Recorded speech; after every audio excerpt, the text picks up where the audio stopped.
Guys, so the Rubicon is being demonstrified.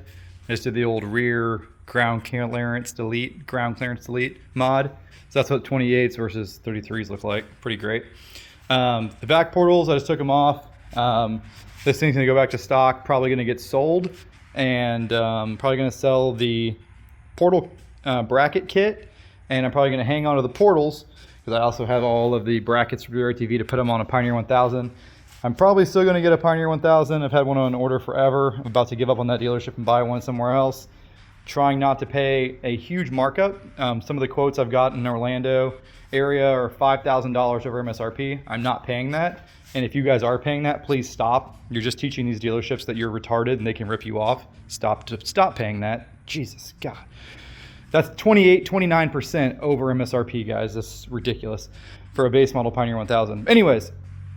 Rant over. So I'm going to sell these brackets that adapt 6-inch portals to the Rubicon. So any 6-inch Gen 3 portal you can put on there.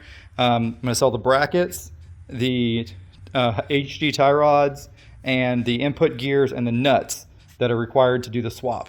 So that whole setup cost me about $22,250. I'll probably sell it for $1,500.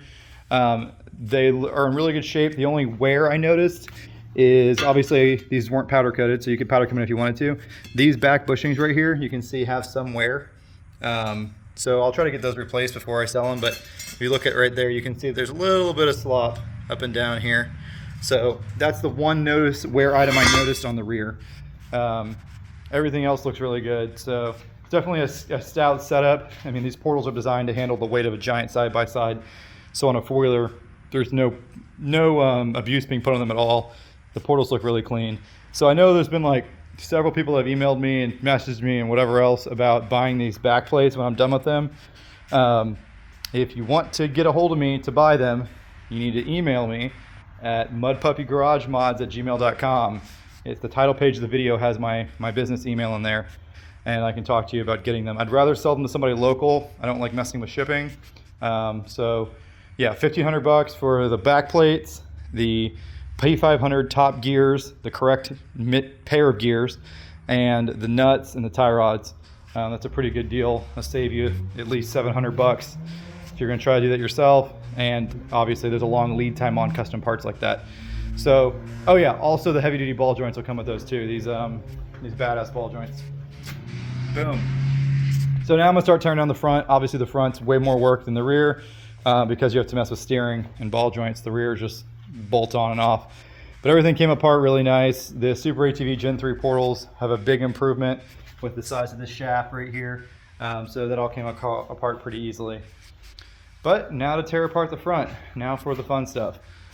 This Rubicon is also going to be for sale. I'm going to sell it on the 28-inch Aztecs with the snorkel. Everything else is stock. It does have a new screen, so it says it has 0 miles on it. Who knows how many it has on it. It's a 2022 Deluxe. Haven't had it that long. I'll probably ask $8,000 on the Aztecs, or if you want it on the stockies, probably $7,500 on the stockies. So if you're interested in that, let me know. Yes, it's been used in mud and water. No, it doesn't smoke. Yes, it will probably eventually start smoking like every Honda that's been used in mud and water. Otherwise, it's in pretty good shape.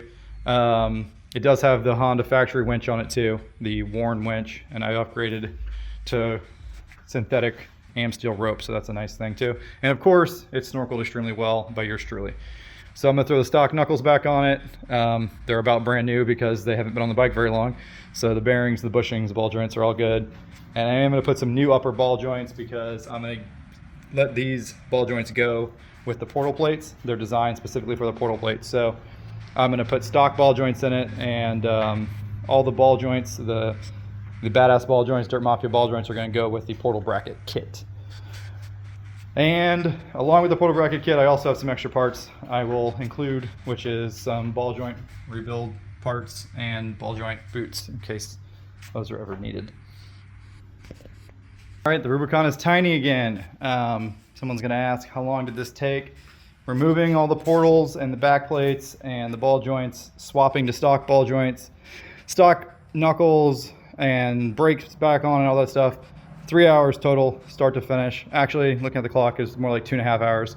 So these bikes are stupid easy to work on, especially if you know your way around them. And the portal plates go on really well. He's got them figured out. So the lesson learned on the rear was the bushings don't last forever. The bushings in these plates down here, these guys. So keep an eye on those. And in the front, make sure you grease your axle splines. The way these work, water can get into here, the way the seals are. That's by design. So the next one I do, I'm going to pack it completely full of grease and then stick the axle tube in it. My axle splines had a little bit of rust on them, not too bad, but that would have made it easier to get it apart, and it would have protected the axle splines better. You can see a little bit of rust on those threads right there. Overall, not a big deal. So it's back on the 28s. Yes, it looks baby as heck. Those are the tools required to do the job. Not a whole lot of special tools or anything, just, you know, normal Honda stuff. And here's the kit to put 6-inch portals on a Rubicon in this box. So there's your badass ball joint, left the bottom one in the knuckle, top ones are down there, the custom nuts. And the only thing I need to add to this kit are the P500 top gears, which I need to pull out of the portal boxes, so I'll do that later.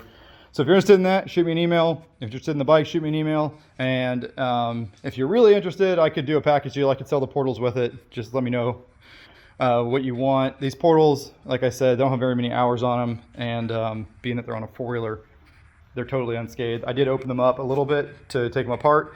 And the portal blood looks clean. So I put portal blood in them, ran 2 rides, put more portal blood in them. So they're pretty much brand new. So everyone's gonna ask, why don't you just sell the bike altogether? Why are you taking the time to tear it apart? Well, number one, I wanted to see how everything held up, and you can't see that until you take it apart and look at it yourself. Number two, I'm buying a Pioneer 1000. These will fit my Pioneer 1000, and those are the tires and wheels I want to run on the Pioneer 1000. So it's actually better value for me to keep those parts than to sell them with the bike at a loss, because I'm gonna have to buy them again in a month or two anyways, whenever my Pioneer gets here. Yeah, so pretty cool. Lexus is doing great. I washed it. It's very shiny and pretty. The problem is it goes whole up almost every weekend and gets the shit beat out of it, so a little hard to keep up with the washing, but man, it looks good when I do clean it. And now I've got to find a way to put all this portal stuff in boxes. It looks so tiny, it is kind of sad. Oh well, out with the old, in with the new. Everyone's like, oh, you've only had this build for 6 months. Yes, I'm already bored. The problem is that Holopaw, it can go everywhere. And I want some a little more power because Holopaw's big. If I rode nothing but mud holes and I had some nice clay ruts around me, like in Louisiana or Mississippi or something like that, I would probably have left the setup on there forever because it would have been unstoppable and very reliable. All right, quick video because people are going to ask. 2022 520 Rubicon Deluxe. Foot shift, motor stock, everything stock except for snorkel, tires and wheels, and upgraded winch line. This is the Deluxe, so it has the Honda winch on it and all that stuff. I think this model from Honda is like 11 grand. The screen does not have accurate miles. I could have lied and told you that. And I was gonna say hello Honda, very cute. I could have lied and told you it had no miles on it, but that'd be bullshit. So it does not have 21 miles and it does not have 3.7 hours.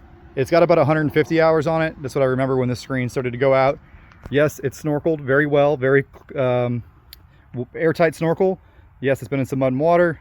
No, nothing's wrong with it. Everything works as it should. Yeah, comes with the tires and wheels. If you want it on stock tires, I can definitely sell it like that.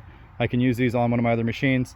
Why am I getting rid of it? Well, I go through a lot of machines, getting something new. More power, probably gonna get a Pioneer 1000. But great bike, rides good, very capable with this setup, very reliable. This wheel is a little bent. This is a pretty cheap steel wheel, but it's not leaking, so that's a good sign. It's had that much air in it for the past several weeks, so that's good. And that's about it to tell you. There's a small dent on the bumper here from pushing out other machines. And let me start it up for you. It runs. That's all I have to say about that.